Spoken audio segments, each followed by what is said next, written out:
Aji manungsa urip saka ayam-ayam iki. Atine kang manunggal dening Gusti Allah kang tunggal. Ya ora sae ilmune wong iku tak kalane mangucap lafaz suci kalimat tauhid. La ilaha illallah Muhammadur Rasulullah. Assalamualaikum.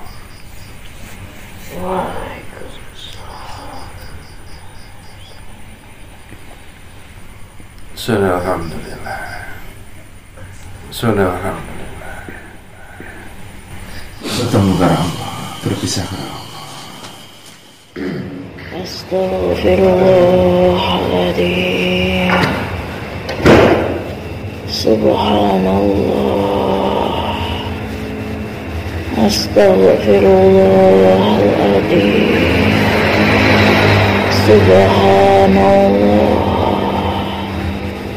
Astaghfirullahaladzim.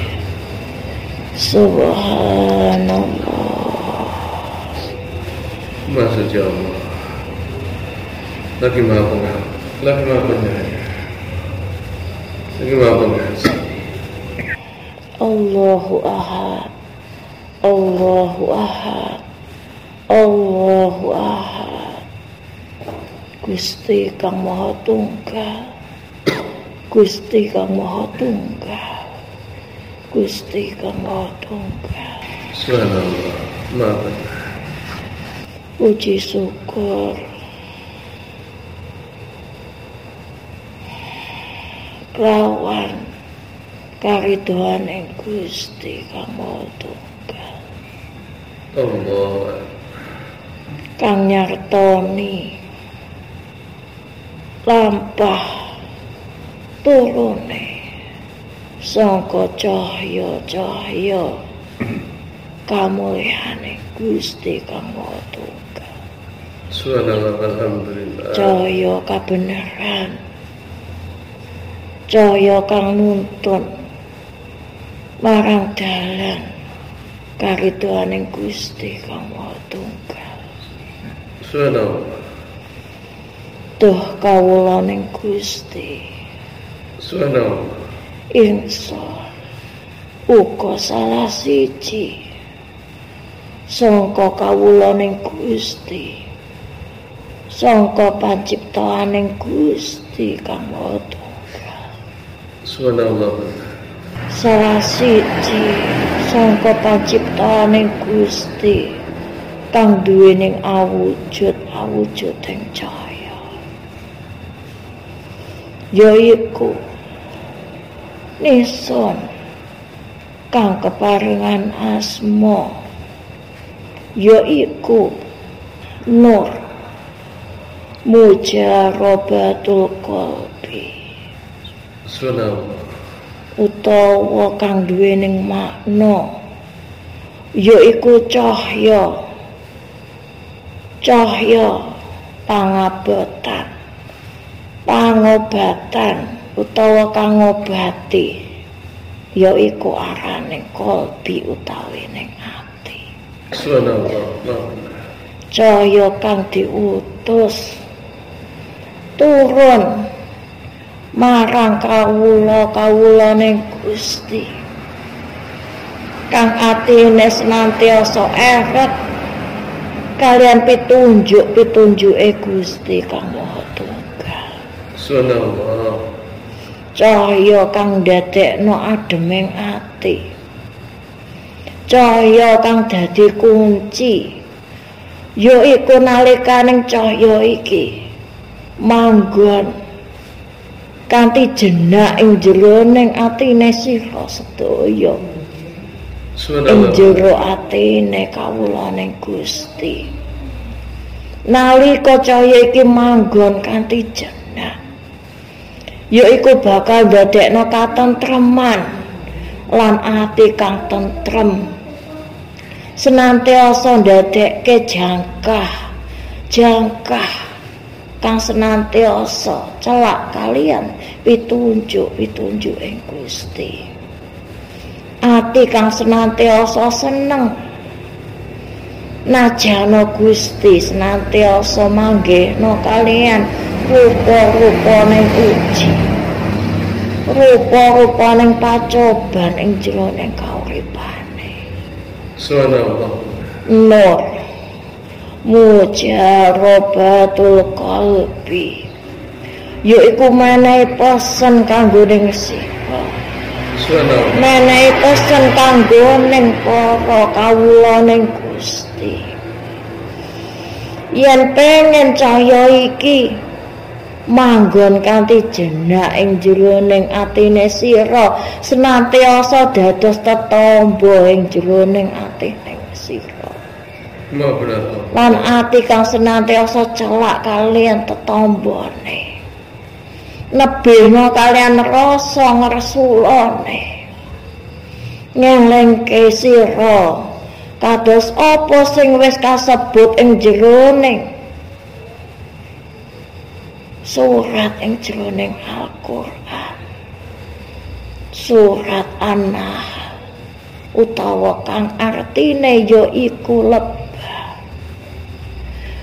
Wenehi sira pangeling marang ing ayat kang kaping 4. Subhanallah. Wenehi sira pitunjuk, wenehi sira kaweruh, wenehi sira pangeling kang senantiasa dados anggugahe sangka rasa ngresula kang arep sumanding ing jero atining sira.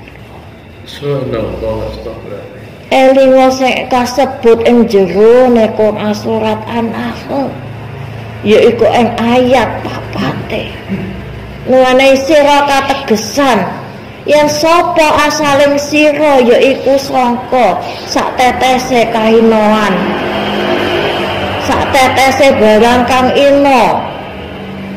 Ananging nalika ning diwenehi wujud, diwenehi akeh rahmat, diwenehi akeh kamulyan, diwenehi akeh kanikmatan ing alam donya.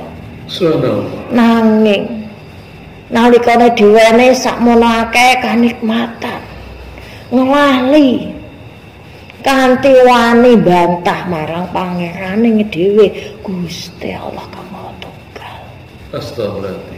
Wani bantah karo pangeran dhewe iku duwene ateges wani ngingkari marang kaonoane pangerane dhewe.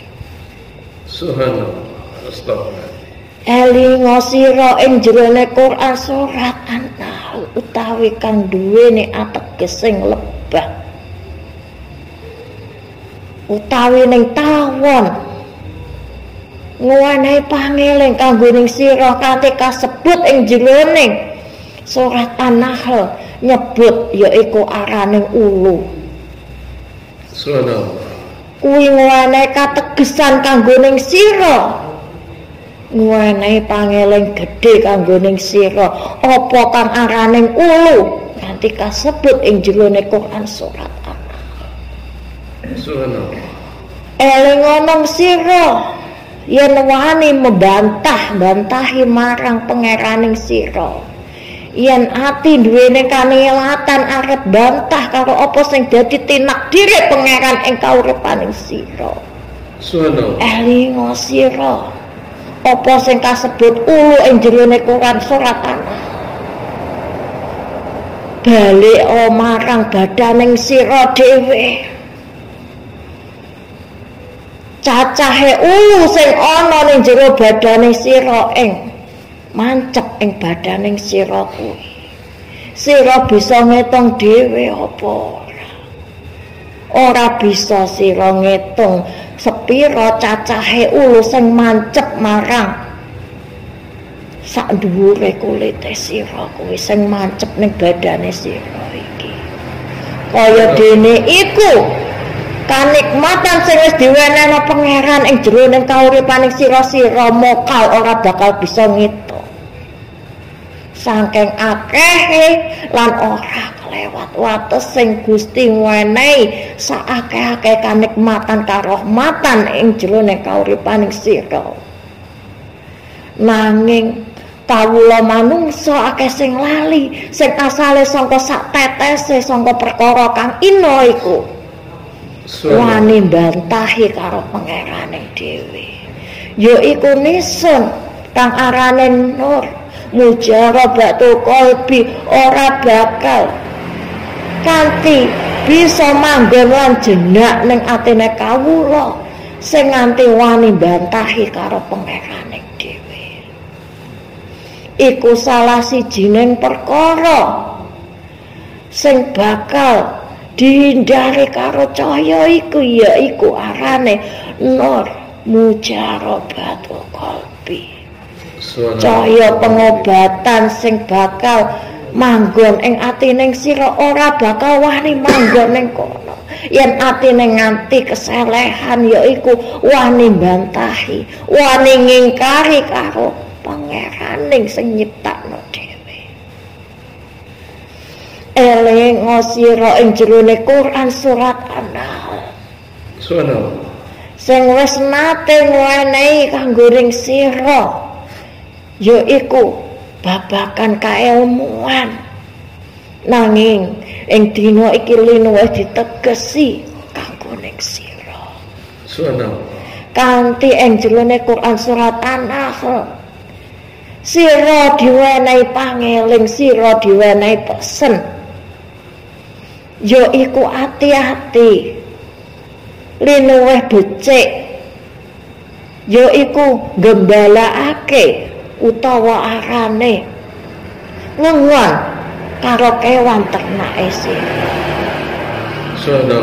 Iku nyata duweni ateges kang ora amung sewates maknane, yaiku arane amung kewan ternake sira, nanging duwe makna kang linuwih jero, kang linuwih celak kanggone filosofi ning kauripaning sira. Makna kauripan, makna pangerten kauripaning sira kang temen. Yaiku elengo sira ngopo ing jerone Quran surat An-Nahl sira diwenehi tugas utawi ning pesen linuwih ati-ati ngengon marang kewan ternak ing sira. Elingo sira sakabeh kewan sing diciptakne Gusti awitane sedaya ning diarani kewan alasan. Kewan alasan iku kewan kang apa? Kewan kang ora ngerteni apa araning aturan. Kewan kang ora mangerteni apa arane watesan. Nanging Gusti nguwanehi dalan kang araning dalan kageng saran kanggo ning sira kawula manungsa, yaiku ana kewan siji-sijine sing bisa ditundukna karo kawula manungsa lan bakal diarani yaiku arane kewan ternak. Didadekno kewan ternak supaya bisa mangerteni apa kuwi aturan, guwene kegangsaran marang urusan-urusaning sira. Didadekno kewan ternak salah siji sing dadi yaiku bondo donya ning sira, nanging duduk makna ategese yaiku araning amung bondo donya ing kauripaning sira, nanging kewan ternak iku duweni makna kang linuwih jero. Kewan kan awite yaiku sedaya diaraning alasan, nanging ana kewan pira-pira ning diarani bakal dadi ditundukna marang kawula manungsa diarani kewan ternak. Kewan kang ngerti apa iku dikeluh, kewan kang ngerti apa kang araning dicencang, supaya nek bisa mangerteni, bisa nyencangi sing dadi sifat kewane utawa hawa nafsune. Kewan ternak iku dibalekno marang sira sedaya, yaiku marang hawa nafsu ning sira kang mestine bisa sira kendhalekno dhewe, sira cencang dhewe, sira teluh dhewe supaya memang ngerteni apa iku watesan, apa iku batesan.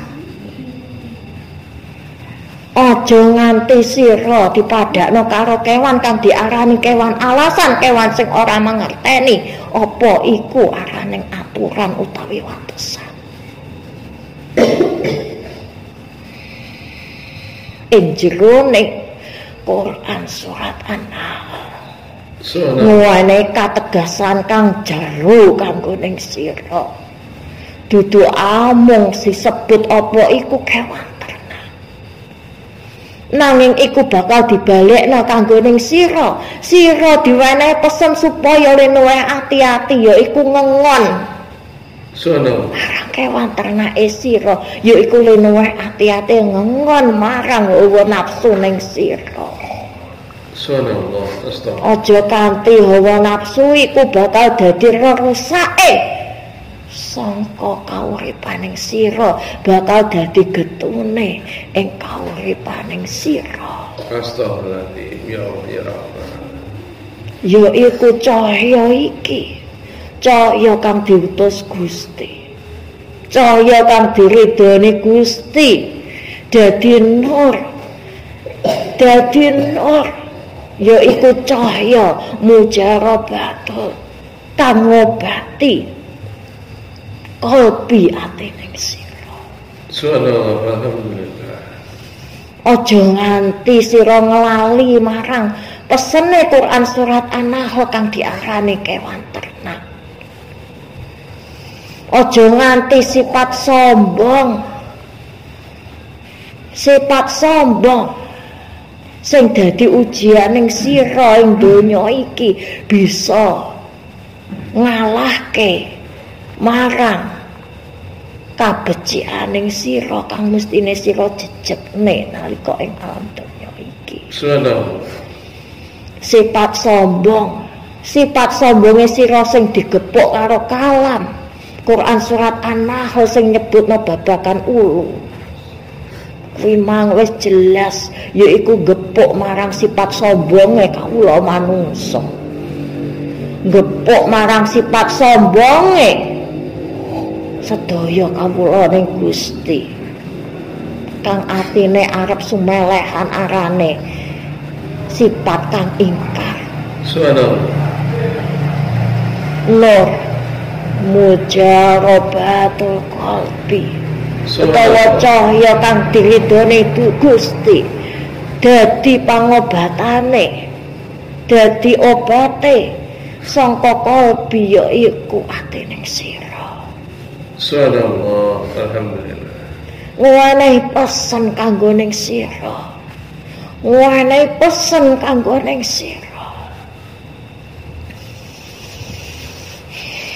Aja kanthi sifat sombong lan sifat ingkar utawi kang diarani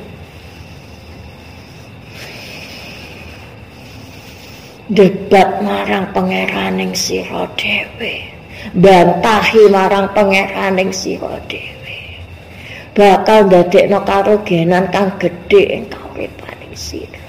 Subhanallah, amin. Ing jerone Quran surat An-Nahl iki wis wenehi akeh ilmu kanggo ning sira. Wis wenehi akeh ilmu kanggo ning sira.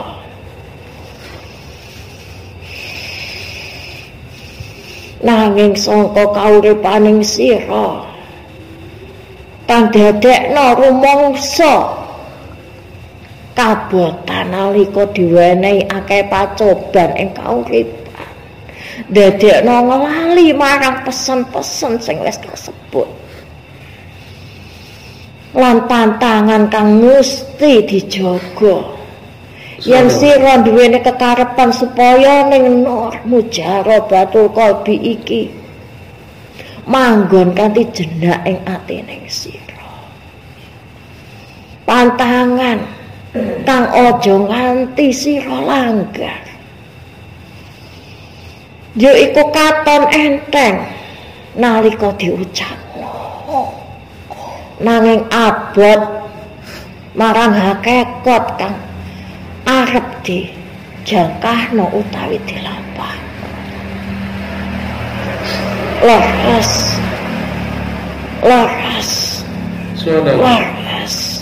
Lor mujarobatul qalbi, Lor mujarobatul qalbi.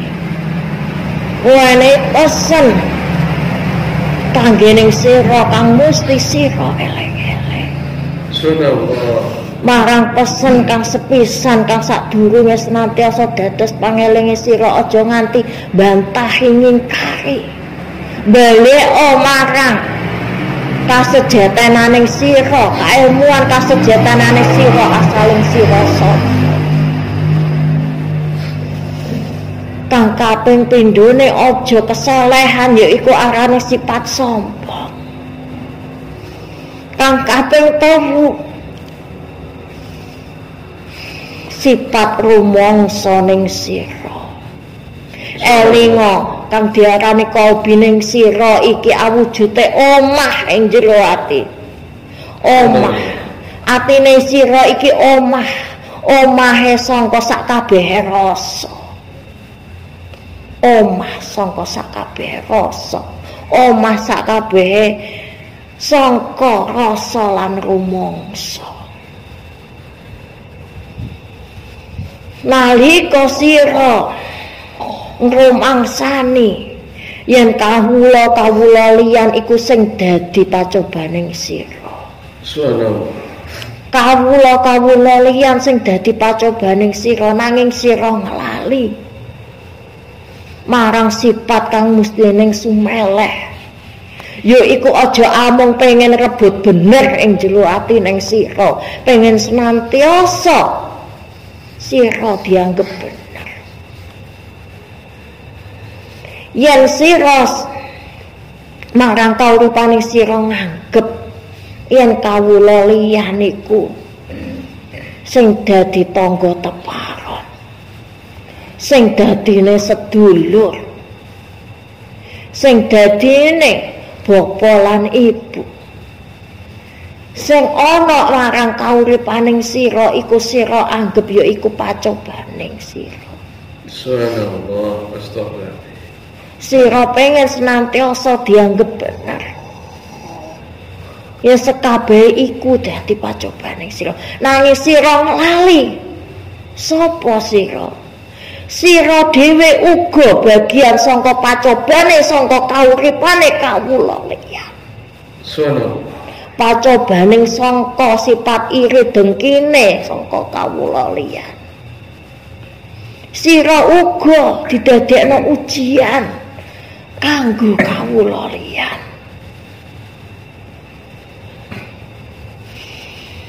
Aja rumangsa lan pengen senantiasa rebut bener ing jero atining sira. Atine tetep senantiasa diwenehi rasa utawa rumangsa salah supaya mangerti dadi ning seleh. Subhanallah. Aja amung ati digunggung karo anggeping sira, yaiku anggeping rasa bener sangka kauripan liyan. Elinga sira sangka lampahing sira ing alam donya uga ana kang diarani kaluputan sing dadi ning sejo utawi ning ora sejo. Iku ya bakal dadi pacobane sangka kawula liyan. Aja amung digungkung, nanging engonen hawa nafsu ning sira, engonen kanthi bisa metani apa sing dadi leluputing sira, nganti sira diwene ujian nganti sira manggihi arane kekeliruan ing kauripaning sira. Laras nur mujarabatul qalbi iku duweni pantangan telu kados apa sing ingsun wis sebutake kanggo pesening sira yaiku nur mujarabatul qalbi ora seneng lan ora gelem keselehan marang kawula kang wani bantah kang wani-wanine ingkar kang wani-wanine yaiku duwening sifat bantahi marang pangeraning dhewe. Astagfirullahaladzim, ya Allah ya Allah. Lan kaping pindhone ora seneng marang kawula sing nganti kanggonan sifat sombong. Nur mujarabatul qalbi ora bakal wani seleh, ora bakal wani manggon apa maneh nganti jenak ing atining sira yen nganti sira keselehan yaiku sifat sombong ing kauripaning sira. Lan kaping 3 kang dadi pantangan saka nur mujarabatul qalbi aja nganti atine keselehan senantiasa duweni rasa rumangsa bener ing saben jakahe. Rumangsa senantiasa pengen dianggep bener. Rumangsa senantiasa pengen dianggap bener, senantiasa rebut bener ing sakabeh perkara kauripan. Subhanallah, astagfirullah. Nur mujarabatul qalbi iki mantangi marang telung perkara iku. Pesen kados sing wis kasebut ing jerone Quran surat ing jerone Quran surat An-Nahl kanggo ning sira sedaya kawula ning Gusti. Gusti kang wis nyiptakno, kang wis nguwenehi tinakdir, yaiku nalika ana becik ya bakal ana ala. Yen ana perkara kang becik ya bakal manggihi perkara kang sing dadi ujiane perkara becik ya bakal manggihi perkara kang ala. Aja dingersuani marang perkara kang ala. Perkara kang ala kanthi dianakake diwujudake kaliyan Gusti Kang Maha Tunggal ing kauripan sira. Kanggo ujian keimananing sira. Lan nur mujarabatul qalbi iki nur cahya mujarabatul kang ngobati qalbi araning ati ning sira. Alhamdulillah. Nguwenehi amanah kanggo ning sira supaya ning sira linuwih ati-ati jaga marang ati ning sira. Jaga marang ati ning sira. Ngomong ngengon marang hawa nafsu ning sira. Aja kanthi hawa nafsu sing wis dicencang karo keimananing sira. Sing wis dikeluh kalawan rasa takwaning sira. Kanthi kalah lan wuca amung amarga godhoning setan kang wis dilaknat kaliyan Gusti Kang Maha Tunggal.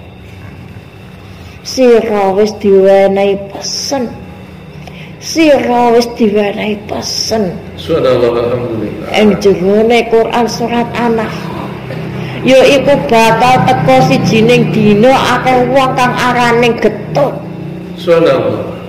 Getun sak getun-getune. nalika ing alam donya wis diwenehi katerangan kang nyata, diwenehi katerangan kang bener, diwenehi katerangan kang sejeten arane ing jerone saben kalaming Gusti ing jerone Quran.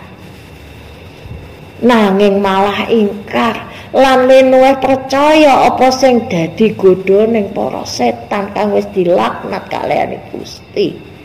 Astagfirullah. Setan iku sing diwenehi tugas godho kaliyan sira. Sing bakal menehi kasesatan.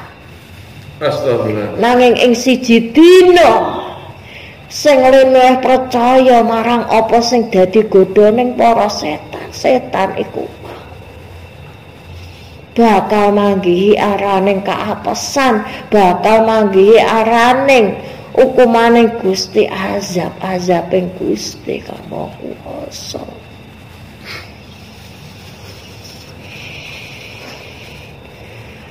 Aja maido marang sing dadi pacobaning sira.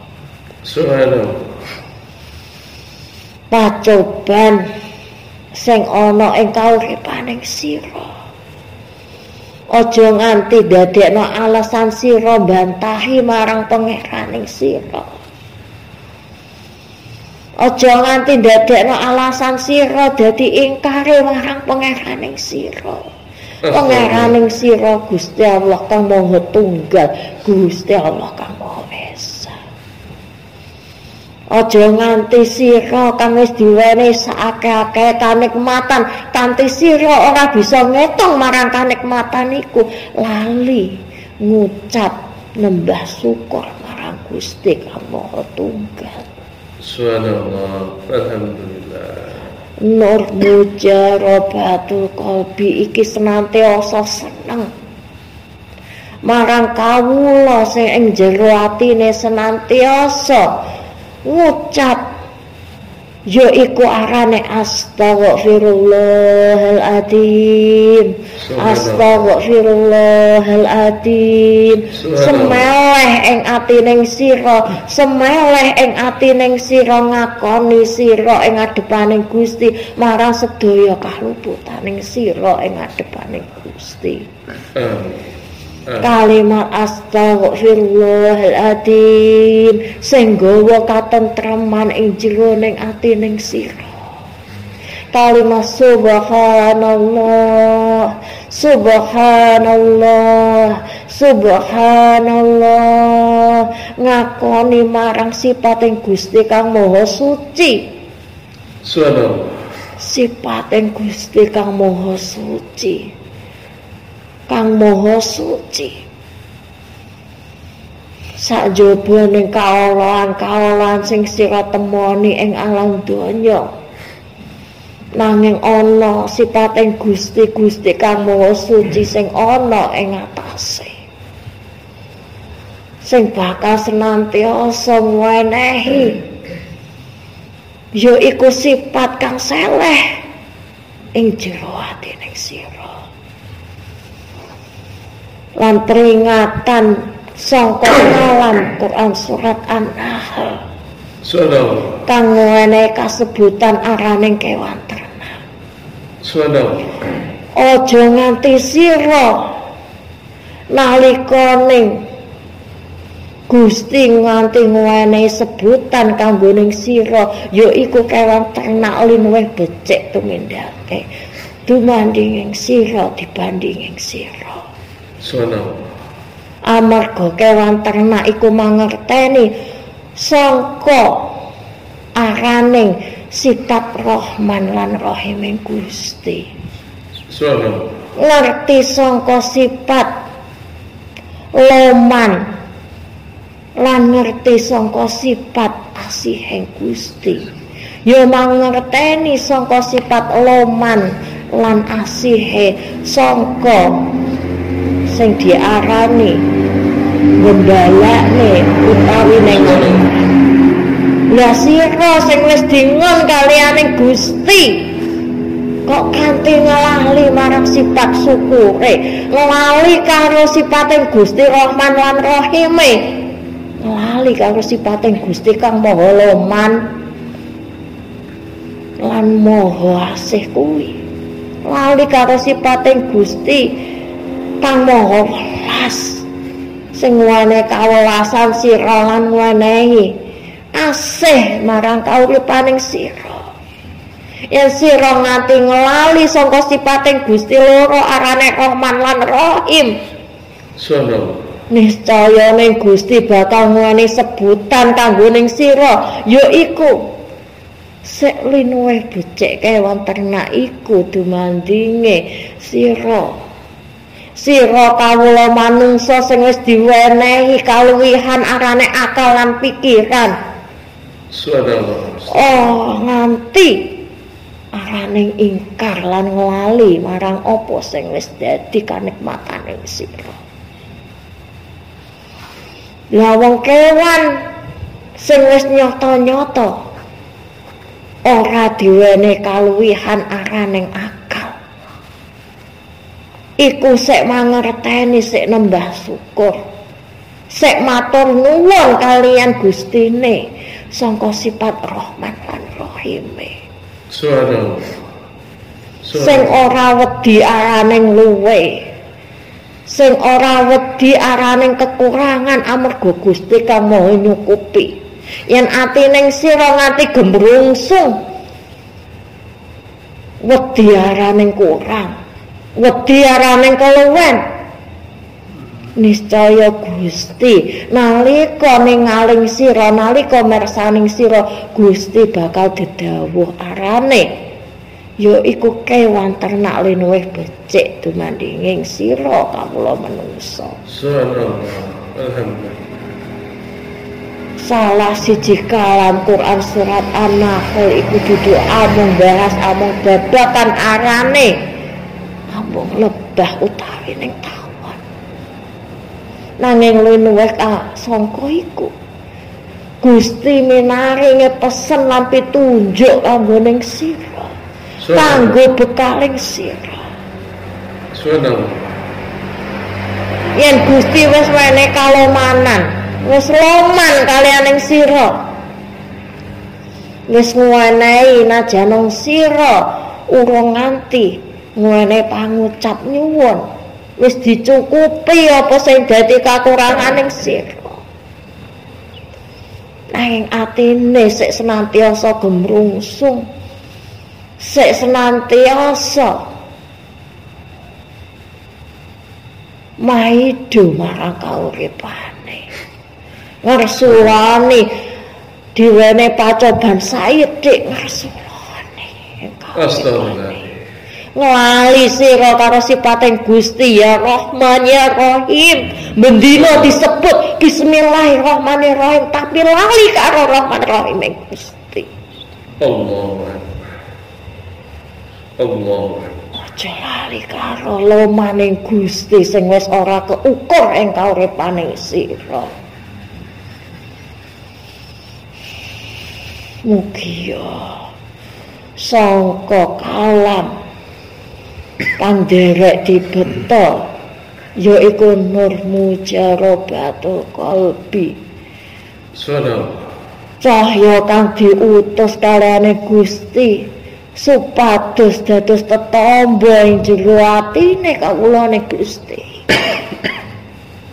kang kaserat ing jerone Quran surat An. Mugi dados tetamba, mugi dados bekal pitunjuk ing sira. Amin. Mugi dados kabecikan ing donya tumekaning akhirat ing Gusti kang Maha Tunggal. Wassalamualaikum warahmatullahi wabarakatuh.